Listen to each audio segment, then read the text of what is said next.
যতন খুলঙ্কা সবাইকে নমস্কার। আজকে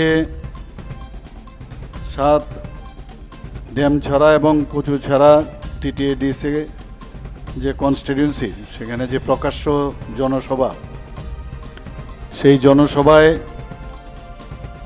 আজকে এক তো জনসভা, পাশাপাশি এখানে 57টি ফ্যামিলির 215 জন ভোটার এবং বেশিরভাগই মোথার থেকে এবং সিপিএম থেকে আজকে ভারতীয় জনতা পার্টির পতাকা তোলে সবাই যোগদান করতে এসছে। আমি ভারতীয় জনতা পার্টির পক্ষ থেকে আপনাদেরকে সবাইকে আমি স্বাগত জানাচ্ছি এবং আপনারা সঠিক সময়ে সঠিক সিদ্ধান্ত নিয়েছেন। এইভাবে আমাদের রাজ্য বা আমাদের দেশ চলতে পারে না। আজকের এই যে জনসভা, আমি যখন এখানে ঢুকলাম, যে পরিমাণে আমাদের জনজাতি ভাই বোনেরা এখানে উপস্থিত হয়েছেন, আমি সত্যি আপ্লুত। আমি ভাবতে পারিনি যে এই কয়েকটা বিসির থেকে এত লোক এখানে আজকে আসবে এখানে। এবং এর অর্থ কি? এর অর্থ হচ্ছে ভারতীয় জনতা পার্টির প্রতি সমর্থন এবং আমাদের যিনি আজকে এই দেশকে চালাচ্ছেন যশস্বী প্রধানমন্ত্রী শ্রী নরেন্দ্র মোদীজির উপর আপনাদের বিশ্বাস। সেই কারণেই এত সংখ্যক যারা জনজাতি ভাই ও বোনেরা এসেছেন এখানে উপস্থিত হয়েছেন। আজকের এই উপস্থিতিতে মঞ্চে উপস্থিত আছেন যিনি একটু আগে ওনার মূল্যবান বক্তব্য আমাদের সামনে রেখেছেন, ত্রিপুরা সরকারের মাননীয় মন্ত্রী টিঙ্কু রায় মহোদয়, ইউথ অ্যান্ড স্পোর্টস এবং অন্যান্য দপ্তরের।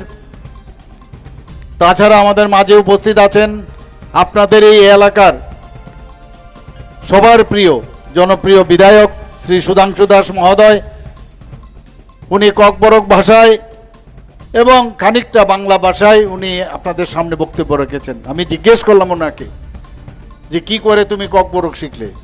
বলে আমি যখন এমএলএ হয়েছি তারপর থেকে শুধু ককবরক না, আমি মণিপুরিও শিখে ফেলেছি। এখন বাংলা তো জানেনই, তো এটাও কিন্তু একটা আর্ট। আমি ওনাকে ধন্যবাদ দেব। আমি শুনছিলাম এত সুন্দরভাবে আপনাদের সামনে বক্তব্য রাখছেন।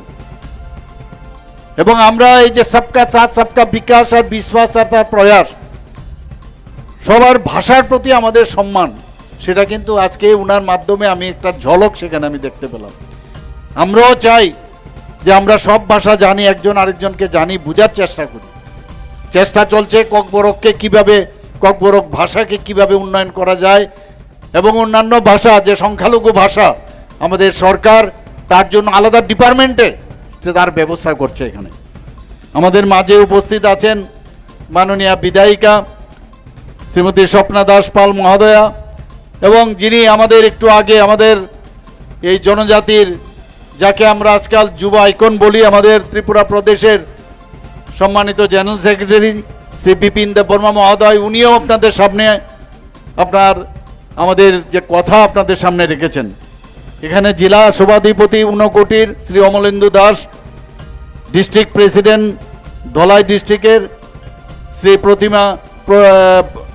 প্রতিরাম ত্রিপুরা, এখানে উপস্থিত আছেন Shri Bimal Kar, district president Unakoti, Ajay Adhikari mandal president Ambassa, Shri Sanjib Reang MDC, Shri Tarun Kumar Das mandal president Fatikroy, Shri Subhash Ahir mandal president Surma, Shri Purnamohan Debbarma district president ST Morcha, Shri Joy Bahadur Rupini state secretary ST Morcha এবং অন্যান্য যারা পদাধিকারীগণ এখানে আছেন আমাদের দলের, এবং আমার প্রিয় জনজাতি ভাই ও বোনেরা এবং মেয়েরা এবং মায়েরা সবাইকে, এবং এখানে যারা সাংবাদিক বন্ধুরা আছেন সবাইকে আমি হার্দিক অভিনন্দন ও শুভেচ্ছা জানাচ্ছি। বন্ধুগণ, আমার পূর্ব বক্তা বলেছেন অদ্ভুত একটা অবস্থা চলছে ত্রিপুরাতে। আজকে সারা ভারতবর্ষে যেভাবে আমরা রাজনীতি দেখেছি, সেই রাজনীতিকে মাননীয় প্রধানমন্ত্রী পাল্টিয়ে দিয়েছে। আগে রাজনীতি মানে গদি দখল করা আর খুব করে লুট করো আর স্ক্যাম স্ক্যাম স্ক্যাম এগুলো ছিল। সেই স্ক্যাম থেকে আজকে স্ক্যাম ছাড়াও একটা দেশ চালানো চায়, সেইটা কিন্তু মাননীয় প্রধানমন্ত্রীজি দেখিয়েছেন। সেই দিশায় আমরাও কিন্তু আজকে ত্রিপুরা সরকারে থাকার পর আমরাও কিন্তু চেষ্টা করছি যে কিভাবে ট্রান্সপারেন্সির মাধ্যমে আমরা এই রাজ্যকে চালাতে হয়, সেটা আমরা করেছি। এবং সব মানুষের উন্নয়ন আমরা চাই, তার তার যে সেলফ রিলায়েন্স, তার যে পড়াশোনার দিক দিয়ে হোক, তার খেলাধুলার দিক দিয়ে হোক, সমস্ত বিষয়ে যাতে তার উন্নয়ন হয়, আর্থসামাজিক উন্নয়ন হয়, সেই দিশায় আমরা কাজ করছি। এবং বিশেষ করে জনজাতি গোষ্ঠী যারা আছেন তাদেরকে আমরা শক্তিশালী করতে চাই। বন্ধুগণ, একটু আগে আমার পূর্ববর্তী বক্তা বলছিলেন, যখনই আমাদের প্রোগ্রাম থাকে ফ্ল্যাগ ফেলে দেবে।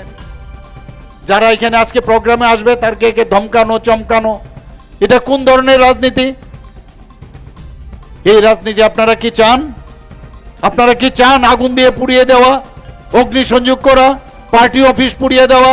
এ তো কমিউনিস্টরা যা করেছে, এখন কোথাও সেই একই কাজ করছে ওরা। যদি জিজ্ঞেস করি যে এটা কেন করবো না, আমরা করিনি, ও সিপিএম করেছে। যদি পুলিশ ধরে থানায় যখন নিয়ে যায়, তখন আবার ফ্ল্যাগ নিয়ে গিয়ে ওকে ছাড়াবার জন্য জিন্দাবাদ জিন্দাবাদ করে। এই যে মানুষকে বোকা বানানো, আমরা এতদিন ধরে এই রাজনীতি আমরা দেখিয়েছি। মিথ্যা কথা। আমি একবার এক জায়গায় বলেছিলাম একটা ইউনিভার্সিটি করতে হবে, যদিও আমি বলার পরে এই লাল দুর্গের তরফ থেকে তাদের যে সোশ্যাল মিডিয়া নানাভাবে সেটাকে বিভ্রান্ত করার চেষ্টা করছেন যে একটা ইউনিভার্সিটি করব। আগে তো বলেছিলাম কলেজ, সেই কলেজে প্রিন্সিপাল ওনাদেরকে বানাবো। এই গোয়েবলসি কাদায় কিভাবে মিথ্যে কথা বলা যায়। এখন আমি ভাবছি ইউনিভার্সিটি বানাবো, কারণ অনেক পার্টি এখন চলে এসছে। অনেক কলেজ হলে যখন ইউনিভার্সিটি হয়, একটা ইউনিভার্সিটি বানাবো। আর তার চ্যান্সেলর, এখন আমি এইসব পার্টির লোকদের চ্যান্সেলর বানাবো। কিভাবে মিথ্যা কথা বলা যায় আর মানুষকে কিভাবে বিভ্রান্ত করা যায়, এই ধরনের একটা ইউনিভার্সিটি আমি ভাবছি ওনাদের জন্য করা দরকার।